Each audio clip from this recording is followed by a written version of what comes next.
Washington Outsider Report on the Coalition Radio. For those newly joining the program, my name is Irina Zuckerman, and I'm the editor-in-chief of the Washington Outsider. With us today is Elvira Aidakhanova. She is the president and founder of the Maru Global Foundation, consultant and analyst in geopolitics and strategic development. She's also a philanthropist and is affiliated with the Center for the National Interest. So we are here to discuss the recent C5+1 meeting in Washington, the second such high-level summit in the United States featuring President Trump. And we'll talk about the significance of this event and the takeaways, as well as the frameworks that we can expect for the future coming out of these important relationships. Elvira, thank you so much for joining us today. Could you please tell us a little bit about yourself, about your foundation, and how you've come to be involved in this area? Thank you so much, Irina, for having me today. Yes, I am a founder and the president of Maru Global Foundation. We just launched this year, but this is not aligned to what what I'm going to talk today. So my background is mostly in research policy, geopolitical analysis, and I was focused for a long period on Central Asia. And right now my focus is Central Asia and the Middle East. And as I am relatively new here in United States, I am here for since 2021. It's been 4 years only. I'm now focused on U.S. foreign policy as well. So yes. So how would you say that this recent important visit signaled a redefinition of U.S. engagement in Central Asia, given all the shifting global power dynamics? Or is it merely a continuation of existing relationship and was not necessarily radically different from the ongoing political trajectory in that regard? Thank you for this excellent question, first of all. Yes, I would say this is continuous of recent connections between Central Asia and the US government. But as we can see from the beginning, since Central Asian countries gained independence, Central Asian countries never been taken into account of major powers such as United States very seriously. The connection between them was symbolic, and mostly was in the context of Afghan context was always exist. But we know that since Biden administration, since US left Afghanistan's land, Afghanistan is no longer part of this connection, right? Afghanistan is right now separate. 5 Central Asian countries are separate, and they're trying to gain regional cooperation and act as regional one region. And from that standpoint, I would say this is fairly new cooperation between Central Asia and the U.S. government. And we see that U.S. government now, with this new Trump administration, is trying to build new foreign policy, trying to not to copy what was going on during previous administration, especially Biden administration. We can see from President Trump's rhetorics that he doesn't want to copy that. He thinks it's wrong, but only this format was built during Obama administration 2015 is to be continue as a platform to gain this relationship, at least for United States, I would say. So yes, I can say partially it is, but mostly as we can see from the negotiations, we can see from the documents they're signing right now in the mineral resources, it is a completely new partnership, I would say. Plus, I'd like to add some as the beginning of this so C5+1 summit, right? That was launched in 2015 during Obama administration, and this year it marked its anniversary, 10th anniversary, November 1st. And President Donald Trump himself joined this meeting.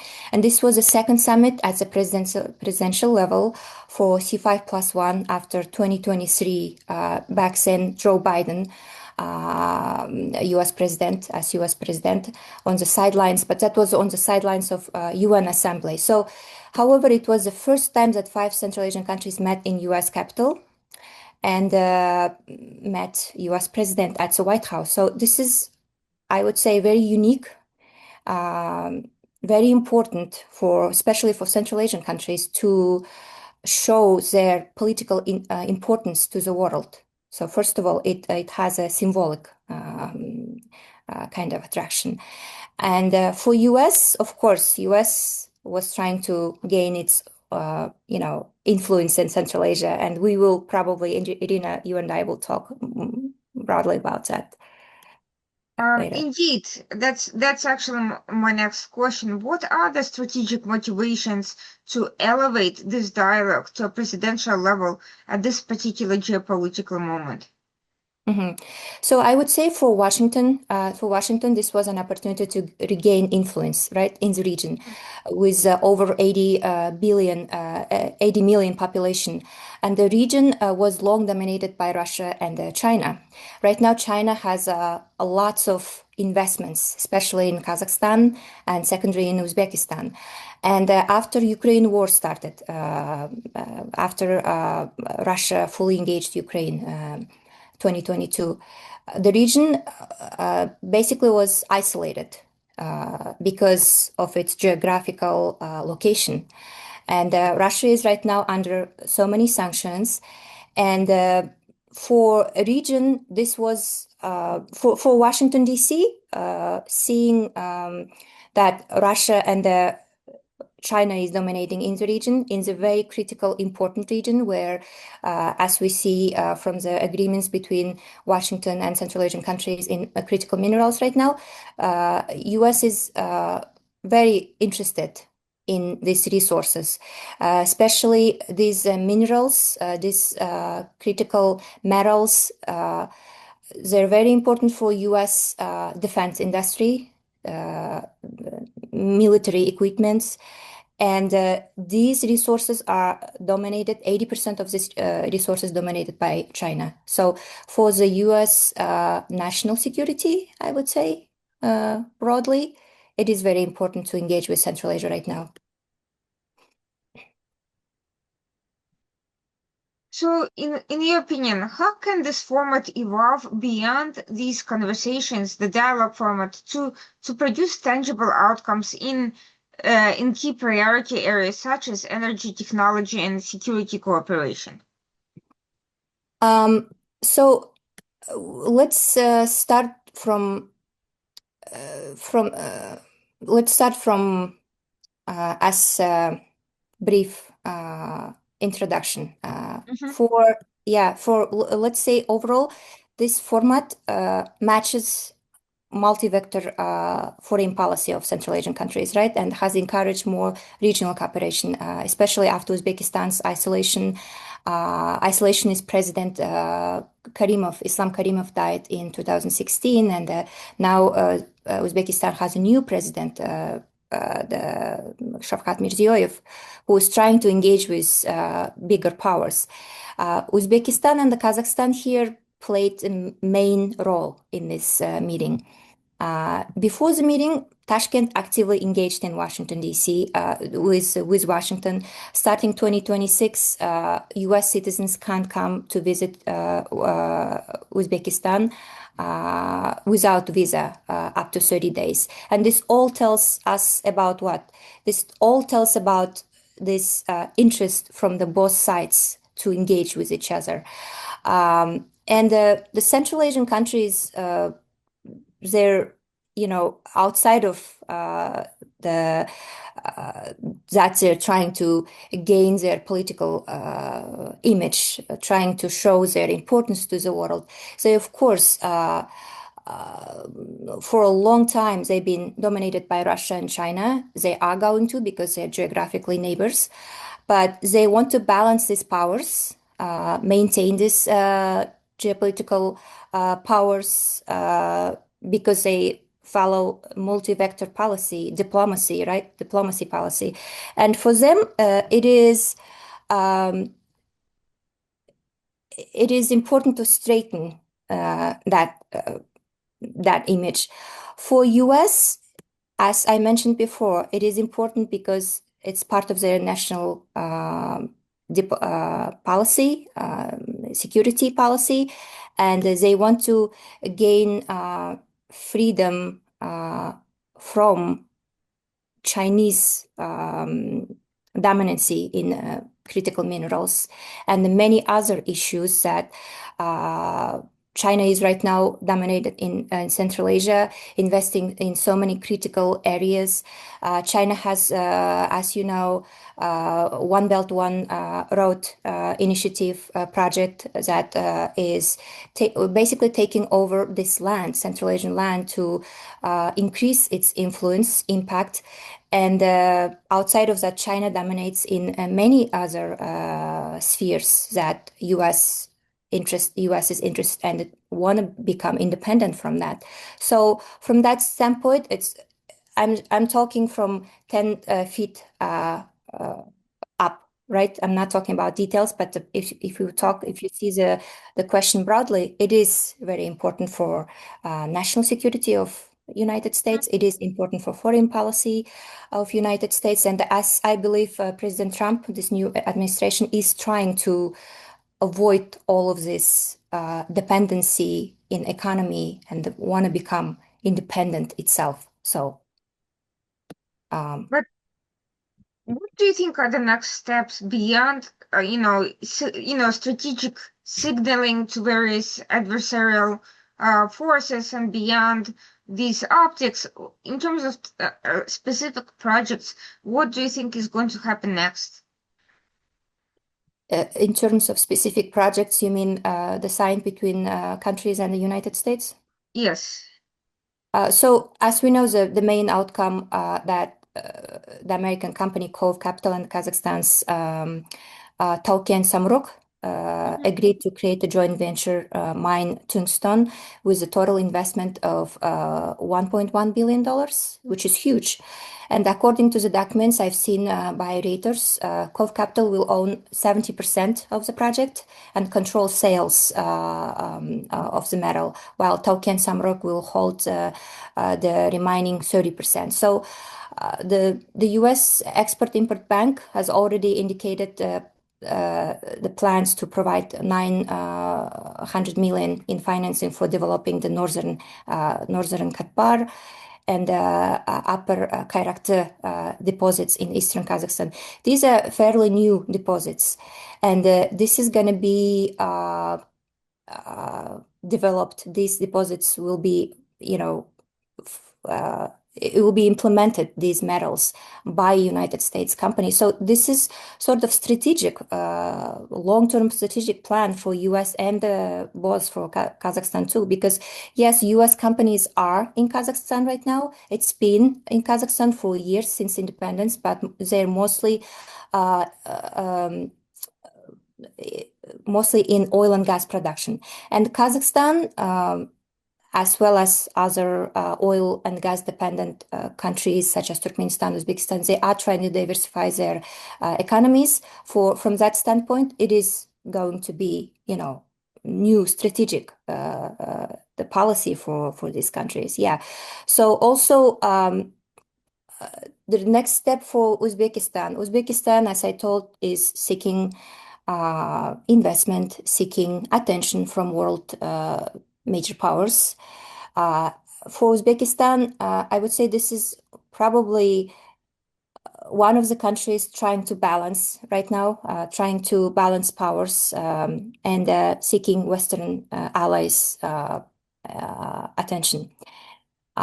We can see it from that Uzbekistan,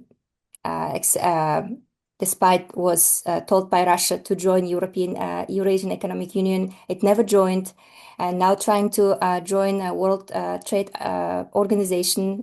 Sorry for switching from your question to another side, but it's sort of, I guess, will bring some interest to your audience to talk about the side questions. But so for returning to your question, these are the steps right now taken right after the summit, but we know this development will increase. And Uzbekistan is now promised to bring to U.S. Economy more than $100 billion in next 3 decades. That's one of the steps.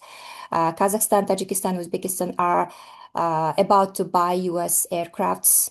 I mean, that mostly it was. I see it like Central Asian countries came to U.S. to make it look like they're bringing a lot. But of course, they want to get a lot from this partnership, and part of them diversifying their economies, part of them gaining this importance, and in the future, bringing more and more investments in their own countries. Now, we have seen that Central Asia, in particular, is becoming increasingly a hub of economic connectivity and economic corridor for various regions, for the Middle East and also for Southeast Asia. It's becoming, there are various ongoing logistical discussions and operations and projects. To what extent do you see US seeking to benefit from these existing frameworks, and do you foresee the development of new ones involving US participation, such as what is already being discussed with Azerbaijan for the South Caucasus? Mhm. Um, could you repeat the beginning of the question, please, Lina? We are seeing that Central Asian countries are already playing an important role as hubs of connectivity, as economic corridors connecting different regions, Middle East, for instance, to Southeast Asia. And they have ongoing growing relations with Gulf states and also with Southeast Asian countries. Right. Yeah, Central Asia is Eurasian. It's kind of hub, trying to be hub in whole Eurasia, right? Because it's in the middle Mm-hmm. of whole Eurasia. And yes, Central Asian countries, mostly the leading economy, Kazakhstan, and the rising economy, Uzbekistan, are trying to um, be trying to support multi-vector policy. And in regard of that, being in the middle of these huge powers as Iran, Russia, which are nuclear power empires, and as you said, Eastern countries, Eastern Asia, and the Gulf countries, which are now investing a lot in Central Asia. But if you see the numbers, you can see the investment amount is not much. So it's just mostly about, again, like just touching the foundation of Central Asia, what they can do. I'm talking about Gulf countries right now. But yes, it is increasing as a hub of power. And it is these 5 countries trying to bring more investments. And right now, as the political game has changed since US, administration changed, and lots of things that was before used to be normal now changed because Trump administration wants to again become more independent from outside powers. So in regard of that, Central Asia trying to gain more investments, and one of them is as we can talk about middle corridor, right? Middle corridor is the Trans-Caspian route that um, China's project. China tries to, using Central Asian and Caucasus, Ost-Caucasus route to bring their trade to European countries, avoiding Russia and Iran. So yeah, in regard of that, Central Asia is becoming, I would say, important region for these big powers. How do you see the US though moving in that direction? Is there any indication that that's something that's going to be discussed in the near future, trying to use these Central Asian countries to facilitate any economic ambitions in Southeast Asia, for instance? Yeah, so it's interesting that you brought up this question. U.S. is interested. U.S. is interested in minerals. U.S. is Mhm. interested in Central Asia itself, as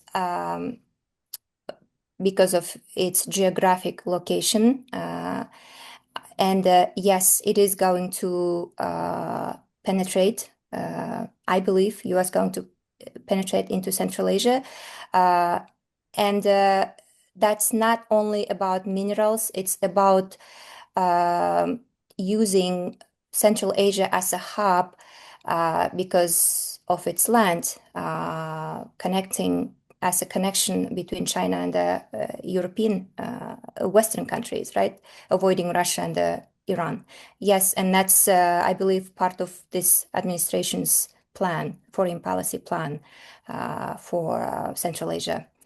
And we know that before this summit, a few days before, President Trump met Xi Jinping in Busan, in South Korea. Right? It was they talked about very they talked about interesting subjects, but they avoided geopolitical subjects Hmm. as Russia, Ukraine war, and that tells us that United States is interested mostly focused on business-oriented subjects. And yes, it is important. Geopolitical subjects are important for U.S. as first power of the world, but the approach of U.S. New administration right now is more diplomatic than before. So yes, it is going to be interesting. I I think we're going to see a lot of changes in Central Asia after this summit, and we'll see maybe more interesting agreements uh, happening. Given the interesting format that we are seeing, the C5+1 format that is now being elevated and successfully implemented, do you see any new blocks or economic dialogue formats emerging as a result of this U.S. Policy diversification? For instance, some sort of a grouping between Azerbaijan, Pakistan, and some of the Central Asian countries plus Turkey, for instance, or something else in that regard, or maybe some format related to African countries. Do I see the increasing of Emerging any new additional blocks in a similar format as C5+1. Well, we know that C5+1 format was created by Obama. Uh, since then, we did see this format with Central Asia, between Central Asia and the Gulf countries. It was between Central Asia and China. It was between Central Asia and India. Yeah, I don't see that's going to be like official bloc, such as Eurasian Economic Union or like BRICS or whatever. But yeah, it could play as a format, the free format that they don't have to have like, documents as a single block. But yes, for Central Asian countries, it will be free format to engage with other +1 countries or +1 unions in the future. And I think it brings more perspective for as well as Central Asian countries and other countries to be engaged with Central Asian countries. So. Do you see any new dimensions of economic partnership emerging between US and the C5 countries beyond extractive industries, which we have already mentioned? As I mentioned, there are few interests like uh, strategic interests of U.S., strategic interests of Central Asian states. And when we say about Central Asian states, we're talking about Uzbekistan and Kazakhstan, right? As far as I can see from what's going on, the critical minerals will be the main. the Hmm. developing routes and the seeing Central Asian countries as um, uh, the opportunity to increase the supply chain for US and for Western countries, Western allies, for safety is going to be second priority. And then as a emerging, it could be a collaboration in um, agriculture, machinery. It could be collaboration in IT, as Kazakhstan is trying to be IT hub in whole Eurasia, and it's seeking from bigger, more powerful allies as US, um, uh, like training, bringing some educational projects and engaging in that field, IT, AI, green energy, because US mostly yeah, invests in green energy a lot. So that could be a case of next partnerships, investments, and so on. What role does Azerbaijan play in linking this group of states to broader US strategic objectives through the Middle Corridor? Azerbaijan is part of it. Also, as you know, that Azerbaijan and Armenia was, you know, Hmm. their Karabakh issue, and uh, they were brought to the table a few months ago into White House. And yes, as a close, geographically close country, and they share Caspian Sea with Central Asian countries, right? So it is, yes, it is huge part. And I've seen at this. I think it was a report released at some think tank in US that Azerbaijan is now taking into consideration, into account from US policymakers as part of Central Asia. If Afghanistan was before part of Central Asia, now it is Azerbaijan, because of its land, because of its importance in the region. And yes, of course, with Azerbaijan, we have Kazakhstan and Uzbekistan, lots of other Central Asian countries have collaboration because of oil production. We Caspian Sea we share, and similar foreign policy we share with these countries, and we have a cultural heritage. They're like Turkic countries and so Hmm. on. So, yes, I would say, the broadly answering your question, yes, Azerbaijan is a big part of this. But again, Central Asian countries are trying to become one region, um, uh, become regional cooperation. And that's why I think they're engaging with other countries Hmm. as just five, C5 and plus, including other countries into that format. And how would you say the Central Asia's internal political dynamics play into this new direction? Internal political dynamics. Hmm. As I mentioned, Central Asian countries, they're squeezed between Hmm. major two, especially major two powers, Russia and China. They're dominated. Their economy is dominated by right now China, I would say mostly. Russia is less, but Russia is also part of the huge, very important sphere, such as right now Russia is building a nuclear power plant, at least in Kazakhstan, Uzbekistan, and a wind plant in Kyrgyzstan. So that's huge strategic plan building in Central Asia. But for Central Asia,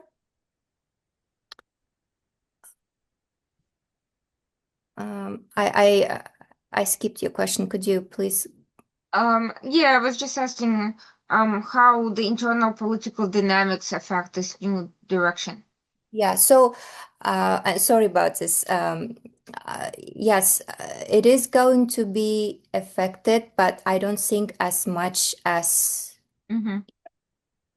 uh, here in Washington, D.C. people talk about, Hmm. because as being a country, Central Asian countries, and being geographically being located in that land, it's really not easy to maintain this balance, this powers influence there in Central Asia. So, uh, and more, when I was living in Central Asia, I was thinking, I'm from Kazakhstan originally, I was thinking why we cannot just follow, trying to be part of NATO, why we don't follow US policy, why we engage with Russia. Mhm, But it's hard because first of all, you have a big background you shared with Russia, and mhm, share land. And that's why Central Asian countries have a multi-vector policy. They mhm, want to engage with everybody, but keep the diplomacy. As you can see, Central Asian countries don't support any conflict or don't root against any conflict because of Central Asian countries are not NATO part, mhm, is not nuclear powers, and the only game they can play is balancing between mhm, major powers. Yes, they do want to engage with Europe. They do want to engage with Western allies, but they can't engage it as maybe they want to engage. So because of that, I don't see there is going to be in foreign policy, in internal policy, is going to be big change. It's mhm, going to stay as same as it was last 30 years, but it could change some trajectory, uh, such as diversifying economy inside of the country, and it could bring more financial support and so on. But I don't see as Central Asian countries taking the lead to be friendly with Western countries and the less friendly with mhm, Russia. mhm. So I think, I mean, strategic policy makers here in Washington, I think, understand that, which is, you know, kind of simple. So, speaking of Russia and China, while I understand that the Central Asian countries want to balance their relations, Russia and China generally tend to want to be the primary sources of influence in the regions where they have historically dominated. How do you expect them to view increased US involvement as a strategic competition, as a potential threat, and what do you expect to happen on in terms of their own policy in response? Uh, in terms of policy of China and Russia. Yes, in response to Yeah. increased US engagement in Central Asia. So that's a great question. Thank you. I believe that I don't believe that Russia, either China, are going to push on Central Asian countries that they had this summit or they're gaining investment from Mm-hmm, United States. As let's say Kazakhstan is already been engaging with United States, the huge oil production companies been operating in Central Asia, in Western Kazakhstan, um, for many years. And nobody was trying to change Central Asian countries' mind to, you know, take him out. But uh, they're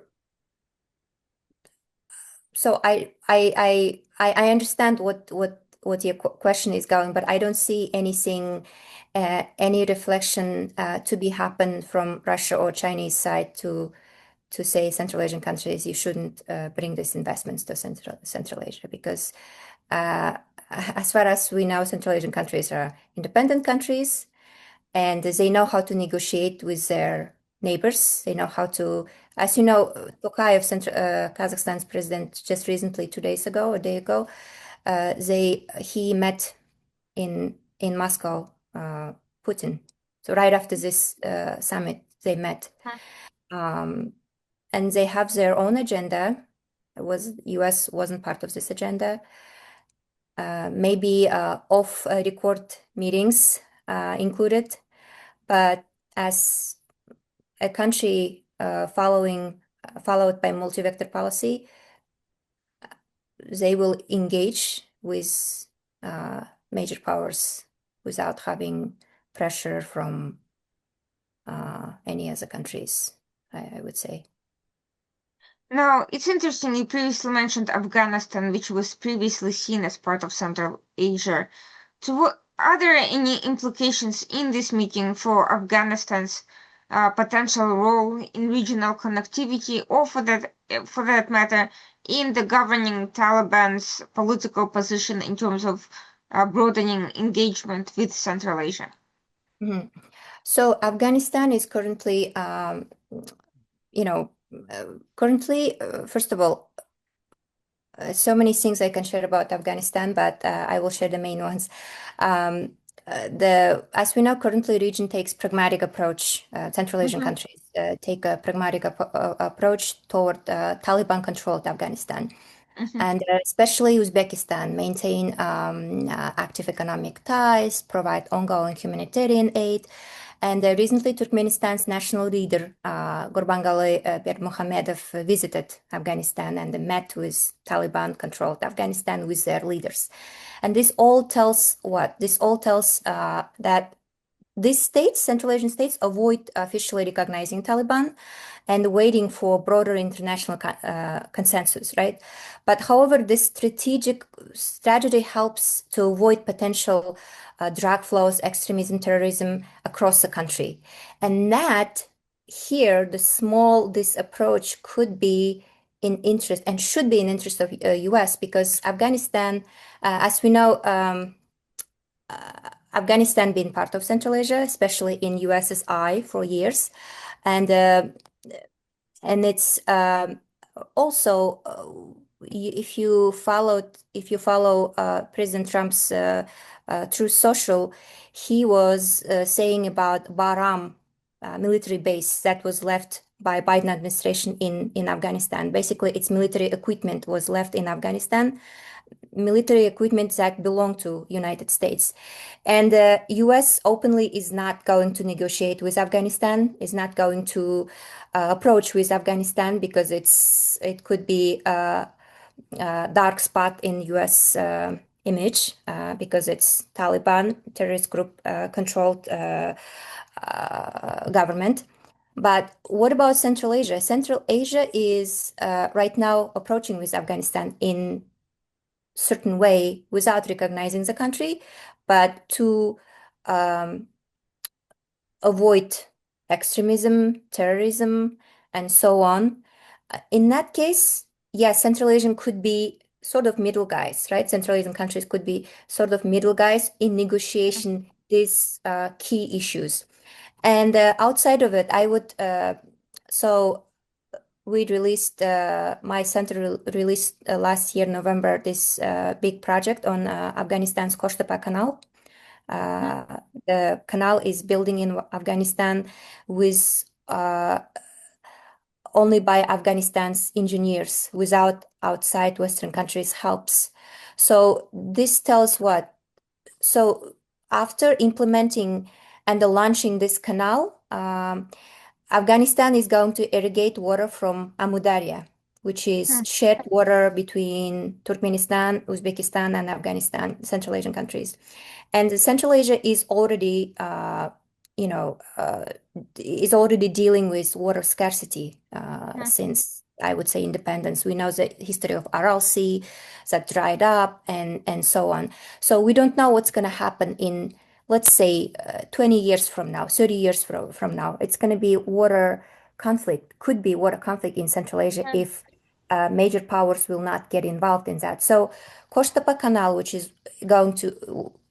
building by Afghan engineers, is about to complete by 2028, I think that they launched mhm, announced.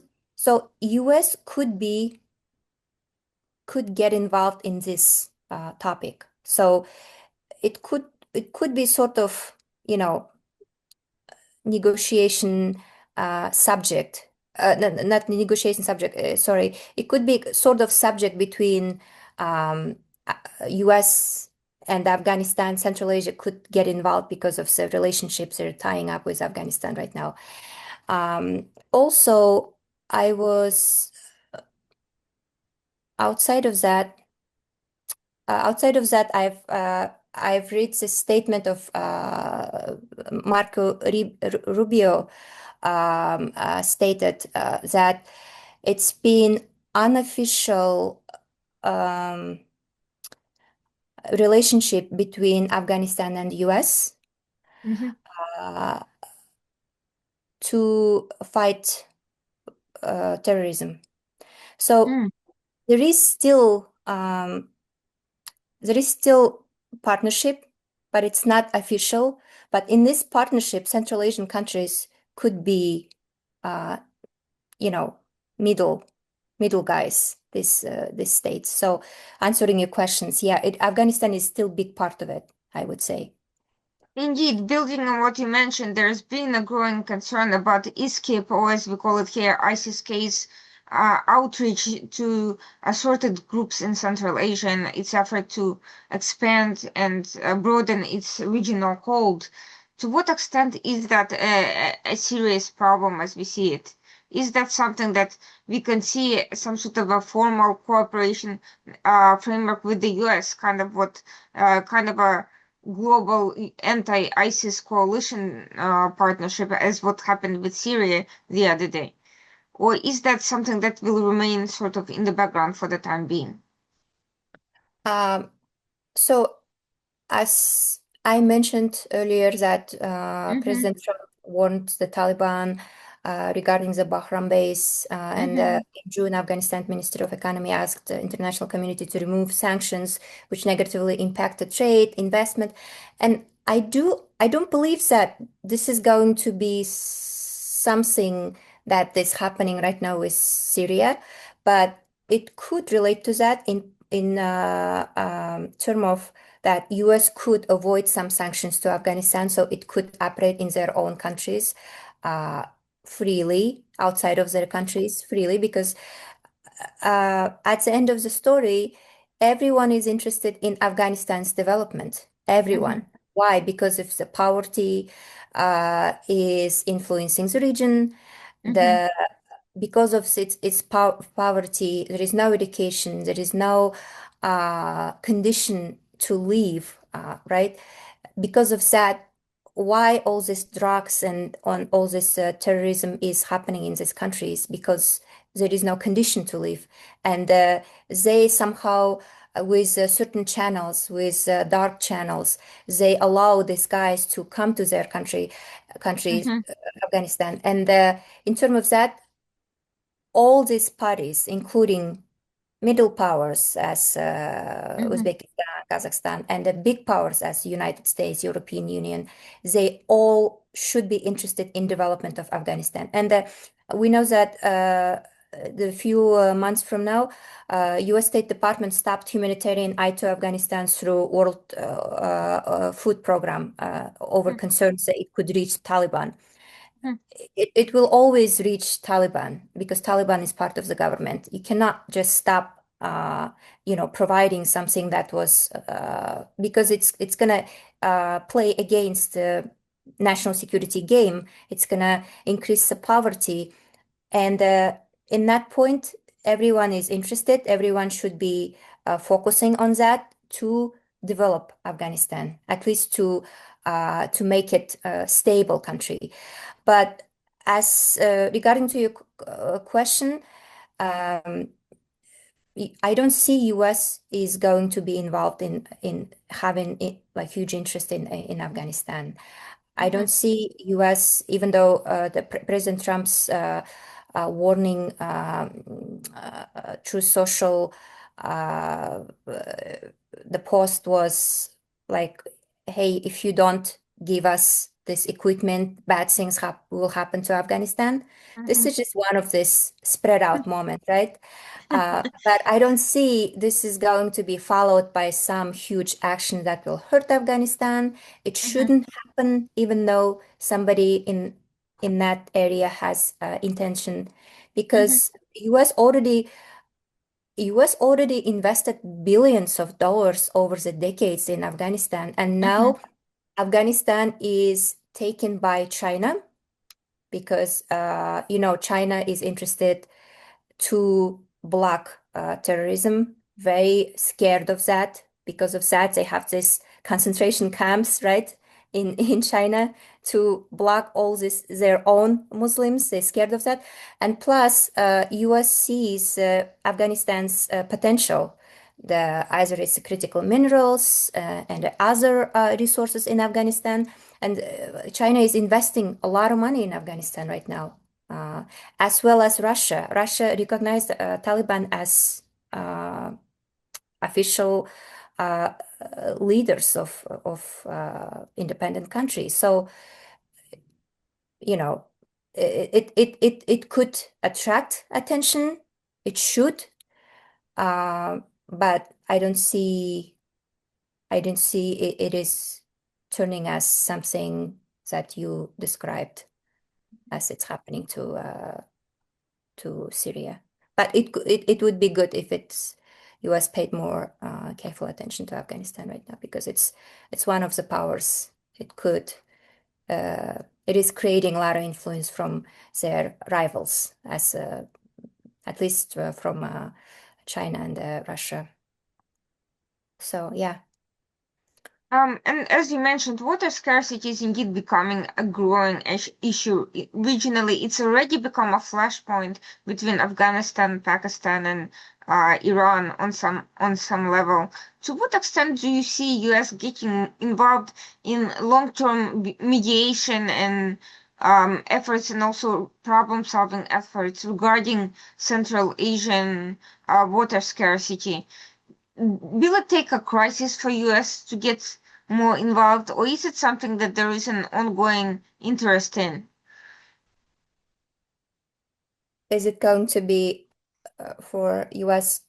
Yeah, is it something that US has expressed any interest in, or will it take a crisis for US to get involved in some sort of mediation or assistance? I don't think US could have like influence such as being mediator between Mm-hmm. these powers, right? But I think if US did pay attention and if it took the sanctions out, if its policy softened it up regarding Afghanistan, that will give like freedom, opportunity to the international development organizations, for example, World Bank, Asian Development Bank, to bring their money into Afghanistan. So that's how US could, approach in this case to make sure that Afghanistan could grow, could develop.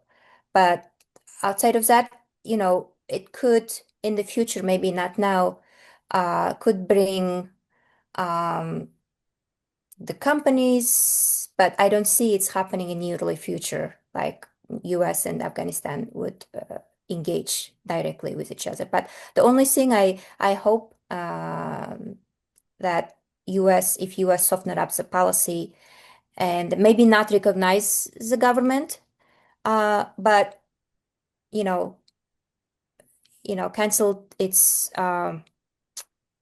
removed the sanctions and was not very harsh in their rhetorics, that will give some opportunity for others to bring their food into Afghanistan. And regarding other countries you mentioned as well. Now, interestingly enough, in the past few years, US has been more active in digital governance, cyber resilience, basically digital, high-tech issues involving some of the Central Asian and Eurasian countries. To what extent do you see that continuing and flourishing? Was that part of the recent discussion? Because it's a very important dimension in Kazakhstan's growing economy and some of the other countries trying to modernize. Mhm. Yes, it's a great question. Kazakhstan recently launched a large digital transformation program to become a regional IT hub. Companies like Amazon, Microsoft, Meta, and Starlink are already operating in Kazakhstan. I don't know what other companies are operating in Uzbekistan, but they are going to penetrate into Uzbekistan. I'm 100% sure. And there's so many pilot projects, including developing an AI model in Kazakh with Meta, expanding Starlink sales, internet coverage, implementing cloud computing and digital finance solutions. And Kazakhstan hopes that US will continue investing in major tech companies and deepen partnership in skills and training and researching, research collaboration, and regularly experience sharing. So yes, this is one of the key spheres that US, Kazakhstan is, Central Asian country is hoping to get capital support from US because US as a leading country that hosts most of powerful IT companies, AI companies, uh, could be big influence in Central Asia to become, for this economy to race in this field. So it is like I would say would include about this that as Central Asian countries depend on oil and gas production, these machinery spheres, IT, AI, whatever is developing right now, the trendy spheres, Mm-hmm. putting money into it will bring Central Asian countries opportunity to diversify their economies. Mm-hmm. And that will be strategic, that will be um, long-term strategic plan should be of US to come to Central Asia as part of their newly built foreign policy strategy. So yes. And to what extent do you think educational, cultural, and scientific exchange programs can play a role in supporting the long-term vision of the C5+1 initiative, especially with the United States? I mean, on the one hand, there's always endless opportunities. On the other hand, the Trump administration has been sort of, um, less excited about some of these types of programs than previous its predecessors. How do you see this evolving? It is already developing. I would Mm-hmm. say, as far as I remember, Kazakhstan is just recently signed agreement with Arizona University to open maybe the the university, the mutual Arizona and Kazakhstani universities um, in Kazakhstan. So those small agreements uh, started, let's say, since 2023, 2024. It's been already existing and ongoing process. And now, since this country straightens the relationship with U.S. government, and I see it is going to happen more and more. We don't know, other than this mineral resource agreement, and that Uzbekistan signed agreement, promised $100 billion to bring to Mm-hmm. U.S. economy. As outside of that, we don't know what other questions were discussed, but cultural context, educational context was broadly was part of the discussion during this C5+1 meeting. And underneath of that umbrella, I don't know what exactly is going to happen, but it's definitely going to be part of that. Because if you want to, build strategic um, plan as powerful country in certain area, like region in Central Asia, let's say, you cannot just bring your money for, Sure. uh, yeah, you have to bring ideological influence into that. So to Mm-hmm. make it, stronger. So educational, cultural context will be, of course, part of this. Uh, if Central Asia is going to be part of US strategy, a new foreign policy part of strategy, and if US has sustainable uh, interest to stay in Central Asia Mm-hmm. for the long term this time. So then yes, this should be part of that. As we know, Russia does the same thing, like Mm-hmm. because of its shared historical heritage. We always in Kazakh, Uzbek, in Kyrgyz schools, we read Russian literature. Mm-hmm. We have a Russian language, and so this supposed to be part of the strategy, I believe. Mm-hmm. And in that regard, since you mentioned this ideological element, to what extent can Washington ensure that its engagement with Central Asia supports inclusive growth and not just reinforcing elite-driven systems, which has been a criticism of the U.S. approach to some of these countries in the past? Mm, so, as we saw from this C5+1 meeting, Mm-hmm. this was mostly oriented, business oriented, right? The geopolitical or Central Asian countries, these are, autocratic countries, right? There is no democracy. Like there is a very small portion of democracy, I would say. Like Kazakhstan is trying, but it's still not. There is no democracy, no freedom of speech, like very little percentage. But it wasn't part of an agenda during the C5+1 meeting. And from that, we see that this administration is not going to criticize, is not going to bring these critical, sensitive subjects into this relationship, at least in the beginning of this new building partnership. So, uh, am I answering your question correctly? Right? Um, yeah.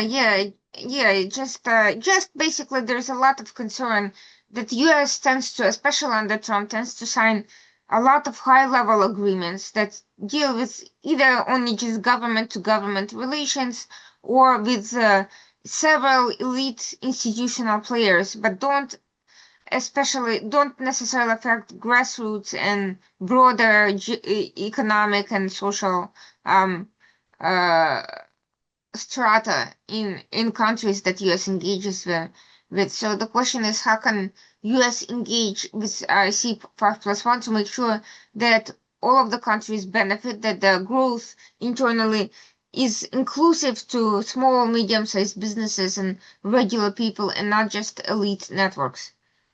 Oh, okay, so I yeah, I got your question right now correctly. Mm-hmm. Um, yeah, so these, it's really hard to not to engage with like elite uh, and Mm-hmm. avoiding them to go to increase the economies in rural areas, let's say.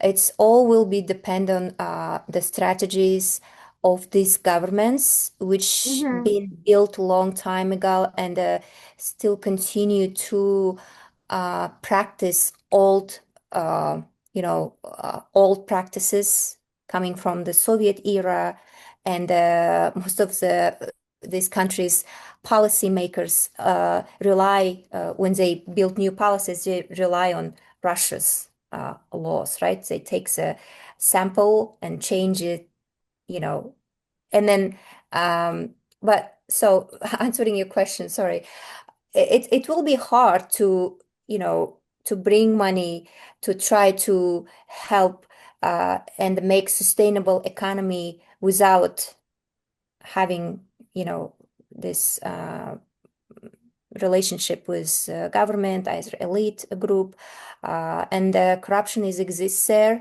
Um, yes, these two Central Asian countries, Uzbekistan and Kazakhstan, are uh, kind of regenerating their uh, their investment climate law. I mean, basically, Kazakhstan in 2024 signs this huge numbers of projects, conceptions on like developing investment climate. And the one of them was like even though it doesn't touch US, but it's major things that President Tokayev signs this law Mhm. against domestic violence. These kind of approaches, steps forward, does show that Central Asian countries trying to get out of old guard rules, but Mhm. at the same time, it was. Um, I think it needs some time, um, and right now, these governments in their um, offices, they bring younger people Mhm. and they might change something in Mhm. there. So that could, slowly go there, but um, I don't think that, the investments that will be brought by US or other Western countries will immediately, Mhm. increase such vulnerable parts, the economies there. So it will be depend on the government. I think government should change and do, uh, Mhm. you know, some reforms to change it. So Finally, in terms of regional institutions, to what extent do you think this format will encourage building additional multilateral frameworks within this group itself? Any particular infrastructures, any other forms of cooperation internally to advance their own internal relations? this approach between Central Asian countries and the US. The Um, C5+1 format. C5+1 format, you know, uh, this is very again, um, it's hard to predict, Mhm. but this format is going to stay as I